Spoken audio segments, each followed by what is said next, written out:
कोई भी किसान को अगर गेट पे कोई रोक दे तो आप मेरे को बुलाइए, मैं देखूं कैसे तुम बढ़ा।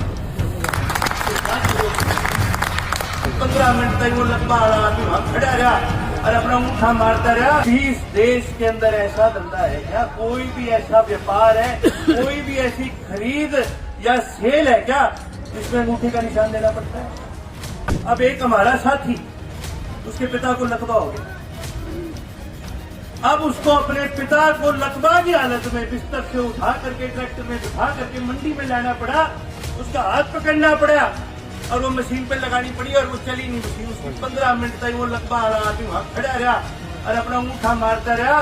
और इस सरकार में इतनी शर्म नहीं कि इतना कुछ होने के बाद भी उस इंसान को कोई राहत देने का काम, कोई एक भी नहीं। कभी सामान लेने आप बाजार जाते नहीं जाते, कोई मांगे था अंगूठा है? आरती से सामान खरीदते हो, किराने की दुकान से सामान खरीदते हो, किराने की दुकान वाला के पहले अंगूठा मारेगा अपना, फिर सामने सामान बेचेगा। अच्छा, मैं प्रत्येक मंडियों में गया जी इससे पहले भी।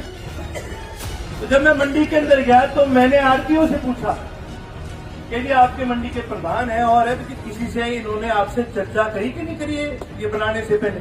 तो पूरे हरियाणा में किसी भी आरती एसोसिएशन से, किसी भी मंडी एसोसिएशन से इन्होंने चर्चा दूर की बात संपर्क ही नहीं। फिर जितने किसान संगठन है मंडियों के अंदर, मैं उनसे मिला, मैंने पूछा कि जी ये तो सारा ही कानून आपके लिए बना है, तो क्या कहीं पर जिला लेवल पर, प्रदेश लेवल पर, कोई हल्का लेवल पर किसी भी सरकार के आदमी ने आपसे इस बारे में चर्चा करी कि किस प्रकार के कानून बनाने चाहिए? तो वो कहे नहीं। अब देखो ना क्या ऐसा इस देश के अंदर आ गया कि भैया कानून जिसके लिए बनाए जा रहे हैं उनसे पूछा तक नहीं जाता, उनके बारे में विचार भी नहीं किया जाता। सरकार बहाना क्या मारती है इस अंगूठा के लिए?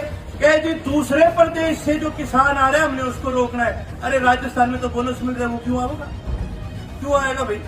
और दूसरी बात है, अगर आपने दूसरे प्रदेश से जो किसान आ रहा है अगर आपने उसको रोकना ही है, हालांकि हमारा तो विश्वास है चौटाला साहब को किसी को नहीं रोका करते, लेकिन कहते थे किसान देश का है, किसी मंडी में जाओ, पर चलो इन्होंने रोकना ही है तो मंडी के गेट में रोकना चाहिए या बॉर्डर पर रोकना चाहिए? मुझे तो बता दें। एक बड़ी लड़ाई हम जीत गए थे जब किसान आंदोलन चला और हमने ये काले कानून वापस करे, लेकिन ये जंग खत्म नहीं हुई है, ये जंग अभी जारी।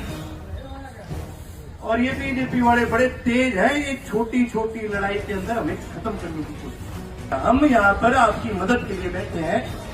कहीं पर भी किसी भी प्रकार की आपको कोई तकलीफ हो, आप सीधा हमसे संपर्क करें। और कोई भी किसान को अगर गेट पे कोई रोक दे तो आप मेरे को बुलाइए, मैं देखूं कैसे तुम बढ़ेंगे।